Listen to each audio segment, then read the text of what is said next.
has anyone entered a movie better than Jack Sparrow? I mean, in that 1.5 minutes, it says everything that you need to know about Jack Sparrow. Without even saying a word, you know exactly what kind of person he is. And I love that. And a lot of movies will do that. The way they introduce a character tells you everything that you need to know about them. Well, today we are looking at a passage of Scripture, Joshua chapter 3 and 4, and this is about their entrance. They have been wandering around the desert for 40 years. They are tired. They are ready for God's promise. And now finally, after all of that time, an entire generation gone, they are now ready to set foot into the promised land. And their entrance is going to be epic. Let's have a listen. There's 2 chapters here. I'm not going to read all of it. I'm just going to read parts of both chapters, starting in chapter 3, verse 14.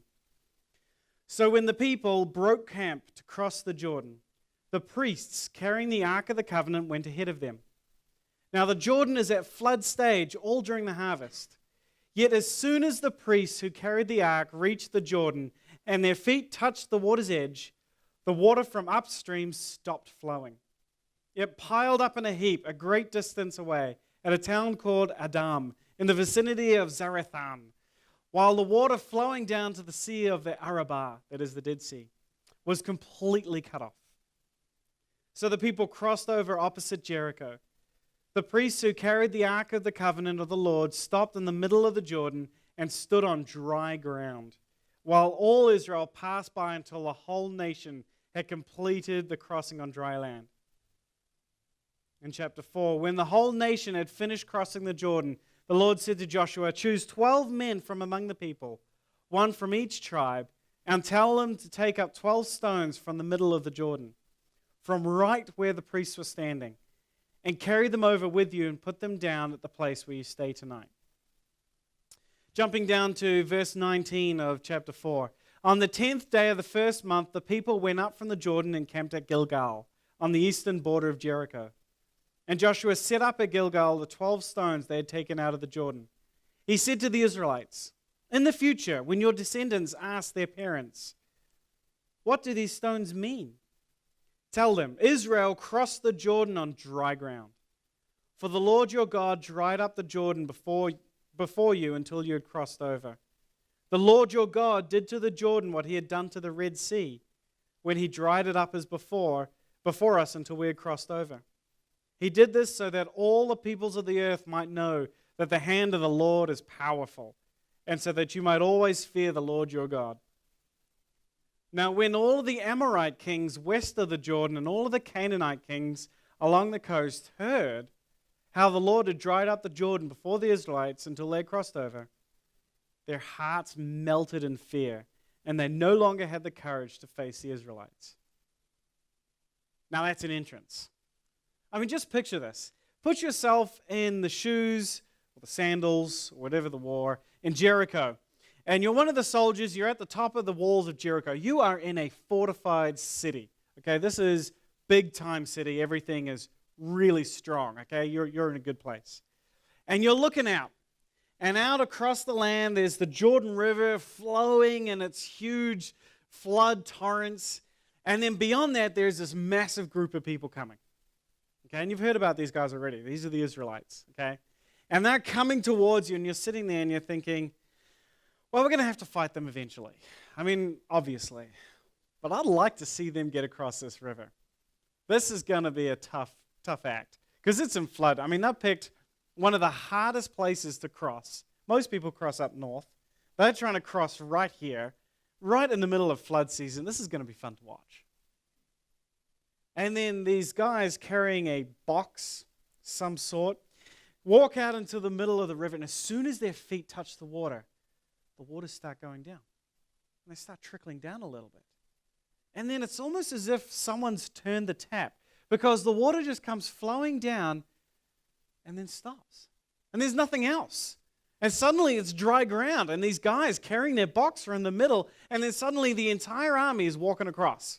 Like the entire army, no holds barred, no one got injured, no one got taken out by the river, no one even paused They're just walking right across.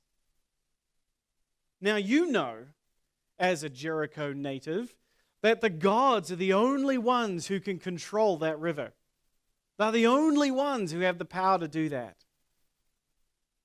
And yet, these guys just stopped it with a box. And suddenly you're thinking, I'm not so sure about this battle anymore. I'm not so sure about facing these guys. Because their God is a boss, right? And I'm not sure our gods can handle that. And I love this verse in chapter 5, verse 1. And the hearts melted in fear, and they no longer had the courage to face the Israelites. It's like the look on the faces of the British Lions after we gave them a shellacking in the first test. You know, it's the look on Oracle's face after they realized that we were holding back until the final races, you know? It's that look on their faces. They're like, oh no, this is not going to go well. I love that. Entrance achieved. And so all throughout the land of Canaan, the Amorites, the Canaanites, there's a whole list of them. I'm not even going to try. The whole lot of people suddenly realized that the God of the Israelites is a boss, and you do not want to mess with him. I love that. But as fun as it is to see the enemies of God shaking in their boots, and yes, it is fun, I'm not sure that's the main purpose of what we're trying to get at in this chapter. I mean, yes, I think God was sending a message to all of the people living in the land that God is going to control them and their time is up and they need to get their house in order. But I think it's more than that. I think the message is not just to the enemies of God. I think this message is to the people of God as well. I think the reason that this is explained over 2 chapters, honestly, we could have told this story in about 3 verses. But we spend 2 whole chapters on here. I mean, other big events in the Bible don't get this much attention. But we get this much attention for a very specific reason. And that is because I believe the event was primarily for the Israelites. This was so that God would show them that he's the boss. And you can see this, the way that Joshua gathers his leaders around him, right before it goes down. Before I started reading in verse 9, Joshua says to the Israelites, "Come here and listen to the words of the Lord your God. This is how you will know that the living God is among you, and that he will certainly drive out before you the Canaanites, Hittites, Hivites, Perizzites, Girgashites, Amorites, and the Jebusites, and the Kadeshians. This is how you will know." Translation, pay attention. That's what that verse was. Pay attention to what is about to happen. Because what God is about to do is going to show you who is in charge. There was a situation a few years back when I was down in Christchurch. We were planning a church down there. And we were at a bit of an impasse, a bit of a situation, because we were trying to pick a place to meet. We hadn't really got started yet, and we're looking for a good place. And we wanted a meeting place that really fit the ethos of who we were and what we were trying to do as a church. We were trying to reach people who weren't interested in church, people who had been burned by the church, people who really didn't want to set foot inside a church building, right? So we were trying to weigh up a place where they would feel comfortable. We had 2 options on the table. One of them was an intermediate school hall. And it was okay. It was all right. It was certainly cheap. It was a pretty good financial option. But, I mean, the logistics of it weren't great. There was 2 car parks separated, and entrances were not logical, and it wasn't really, it just didn't feel quite right. Our other option was the cinemas at the mall. Now, they felt really good. And that was really nice. And we really loved the way that it was a very neutral ground. People come on a Saturday night to go to the movies all the time, coming on a Sunday morning to go to church because we met on Sunday mornings. It wasn't really such a big deal. You know what I mean? It felt safe, normal. Problem was, it was prohibitively expensive. Like, there was no way. We just couldn't afford it. And so we tried, and we tried to kind of get them to budge on, and nothing. I mean, nada. We even brought them a quote from another cinema on the other side of town that was willing to do like 10% of the price that they were. And we're like, hey, look, this is what these guys are willing to do. Can you kind of come down at all? Nothing. Like, no budging. So this was pretty much a closed door. And we were also running out of time because the intermediate was available. They were ready to drop the keys in our hands, but there were other people who were interested as well. And so we kind of had to make a decision. Now, I have felt led that the intermediate wasn't quite right, and we needed to try for the cinemas. Okay, so I felt like I needed to give it another shot.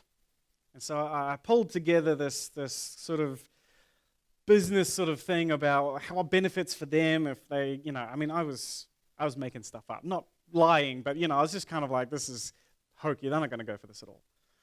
And we sent it in. But in doing so, we had to wait for an answer, which means we had to let the intermediate go. So basically, we were in an all or nothing situation.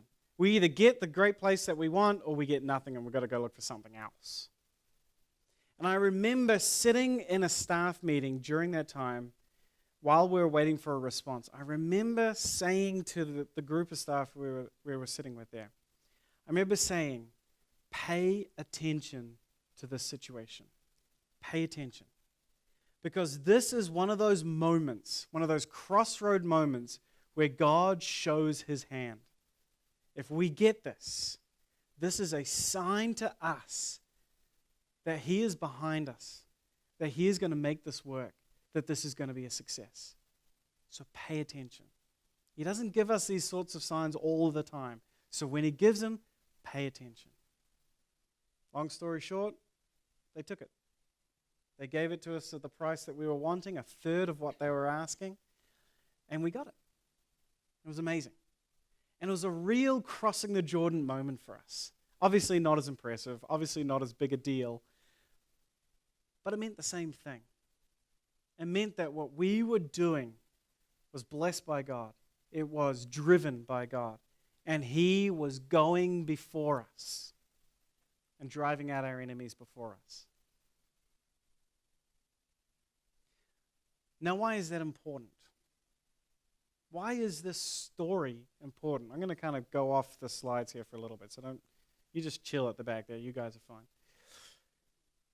The reason I think that there are 2 full chapters here, it's not even for the Israelites. It is. It was for them as well. I think this is for us. I think this is a message for us. And I think what God is saying in this is pay attention. Pay attention to what I am doing. Because what I am doing is giving you a sign that I am with you and I am the boss. And whatever you face, I'm there and I'm bigger. Interesting little side fact. The rivers in the ancient world had a lot of mysticism around them. They were considered to be, in a lot of cases, divine, or even at least controlled by the gods. The mighty Euphrates River, the Tigris River, the Nile River down in Egypt, these were all gods to the people. Okay? So the idea of God stopping this river, halting it, controlling it, making it his own, is a definitive sign that he is the boss over all of the other gods. He is the boss over everything. There is no one, no people, no army, no city, no government, not even the deities that these people worship. No one can stand up to the people of God. No one can control them. No one can defeat them. Because God is the boss. Now again, I ask you, why is that important to us? We're not an army. We're not conquering some foreign land. We're not the Israelites. And yet, I think we spend so much of our lives entering the land. We just had a group of people up here getting ready to enter the mission field of Fiji. And as they go out there, this passage reminds us that they go with God. And the God that is taking them to Fiji is bigger than anything that they're going to face there. Now, hopefully they don't face anything bad there. You know, they're doing some great stuff. But you know what? That's not the case for everybody. There are people entering mission fields in China, in Korea, North Korea even. There's people entering mission fields in the Middle East. There's people entering mission fields all over the world where they don't know if they're coming home. They don't know what they're going to face. There is real opposition to what they are doing. Physical, brutal opposition. But that's okay, because their God is boss of all of that. And this entrance into the promised land is a great big neon billboard sign that says, I'm in control. So whatever you are entering, whatever situation you're entering, I was mindful today as the songs were singing that Diane said she had a heavy heart, and I feel that. We do. We have heavy hearts, heavy souls. We're difficult situations. We are dealing with the loss of loved ones. We're dealing with sickness. We're dealing with financial issues. We're dealing with situations beyond our control, and we sit there helplessly attacked on all sides. And there's nothing we can do about it. But that's not true of God, because God is boss of all of that. And this passage reminds us that we enter into every day of our lives, enter into every situation with the presence of God in us. The box that stopped the river, the Jordan River, that was the box where God's presence was. Do you know where His presence is now? Right here, in us. So we go with the strength and power of God wherever we go, into whatever situation we have, whatever happens to us, whatever happens to the people around us. We enter these situations knowing that the God of the universe is with us. That's pretty awesome, I think. Don't know about you. Can't make that decision for you. I think that's pretty cool. But that's not the only thing going on in this passage. I'm going to jump down to a passage no, do I have that? I don't. Never mind. I'll just describe it. Throughout those two chapters, we have a very interesting situation happen. Half the story is about what actually happened where God stopped the river and they all crossed over on dry ground. The other half is a story of how God is telling these people, go and get a stone. Go and get a rock from the middle of the river. Which seems like a strange thing. We all like souvenirs. Souvenirs are great. But so they go in and they get the rock from the very place where the priests are standing. This is like ground zero to the miracle that has just happened. Where God is showing them all of this amazing stuff, where God is showing them that He's in control. Take a stone from that spot. And we're going to take it and we're going to build this memorial tower thing. And this is going to stand there. And this is going to proclaim to you and to everybody else one thing. Remember what happened here. Never forget. Never forget the power that God showed you. Never forget the power that God showed you here, that He showed you at the Red Sea when He split that water apart and you crossed on dry land. Never forget in Egypt when God defeated the entire Egyptian army, where God put plagues on the whole nation and turned the most powerful man in the world into your favor. Don't forget that. Because life's about to get really hard for you guys. So look at these stones and remember. We're going to do a little activity. And the band can come back up while I explain this activity. What we're going to do is we're going to give out some stones. I know that's a really hard stretch of the imagination where I'm going with this one, isn't it? We're going to take some stones. We're going to give you a vivid, and we're going to give you a few minutes. And what I want you to do is I want you to think back metaphorically to the feet of the priests in the box. And what I mean by that is I want you to think back to a time where God really broke through into your life, where He really showed you who He was, where He showed you His power. An event, something that pops into your mind that is like signifies, it represents the power of God in your life. And you think back and you're like, yes, that's right. That was when undeniably I knew that God was in charge. Undeniably I knew I could do anything with Him by my side. You may not have an event like that you can think of in your own personal lives. So maybe think in more general terms. The biblical story is full of these sorts of things. The cross is a symbol of God coming and showing His power and weakness and separating us from the punishment of our sins, bringing us into His family. Maybe creation itself, the world around us just shows how amazing God is. I don't want to tell you what to put on your rock. But as you get your rock and as you get your vivid, I want you to draw or write something that represents God's power in your life.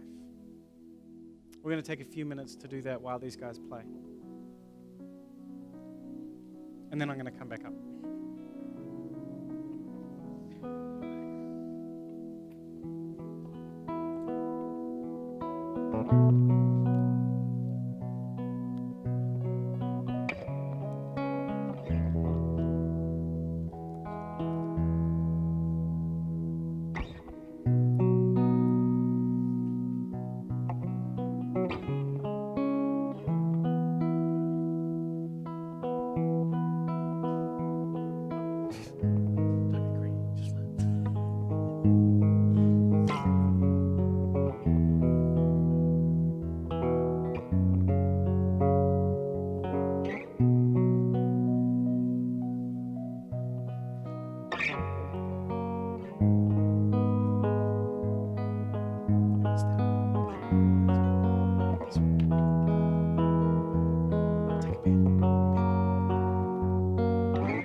you to take this rock and have a look at it. Not mine, yours. Hopefully you've got something on there that kind of just sticks in your memory. But if it doesn't, now you do. This one is a picture of me sitting on my bed when I was 16 years old, and I had a realization. And I know it was from God, because it was not what I wanted. But I was going to be a preacher. That's it. That's all it was. It wasn't audible. It wasn't like a big booming voice. You know, the earth didn't shake. There was no tongues of fire or anything like that. Just a thought. I'm going to be a preacher. I did not want to be a preacher. Okay? You know, I respected preachers. I love what they did. I remember thinking the words, I respect preachers, but I'd never want to be one. I remember that sentence flowing through my head as a teenager. And yet this moment came, and it came with such a sense of peace and a sense of, yeah, of course. Why wouldn't I? There was no argument. There was no sense of anything else. There was no sense of I don't want to do this. I'm going to do this. That moment was so strong in its simplicity, in its calmness. I've never questioned. I've never had to. This is who I am. So I put that on my rock. Because I've gone through a lot in my life. You may not think so if you heard my stories. They don't sound like big stories, but there's a lot of stuff and a lot of things that have caused me to not want to do this. Things that make me scared of doing this. Things that make me think I can't do this. This rock is to remind me that none of that matters. Because God said I would. And He's bigger and stronger. So may your rock remind you that nothing can get in the way of Him leading you in your life. Nothing is more powerful than Him. Nothing can control Him. Nothing can defeat Him. Therefore, nothing can defeat you because you're in His arms. Keep this rock. Remember. Always remember. Let me pray. I thank you, Lord, that you give us so many signs, big and small, of your power. We read in the Bible of things, amazing miracles that you've done. Feeding 5,000 people, defeating entire armies. All of these amazing things that you've done. And then in our lives, Lord, maybe they're not so big and dramatic, but just things that you do to constantly tell us and remind us you're in charge. Help us to remember that. Help us to always remember and not lose heart, not lose faith. May we hold to these rocks as a testament to your incredible power in our lives. And we thank you that we have something to hold on to, that we have power to hold on to, that our lives have meaning, richness, purpose, and power, and a future because of you. It's in your name we pray.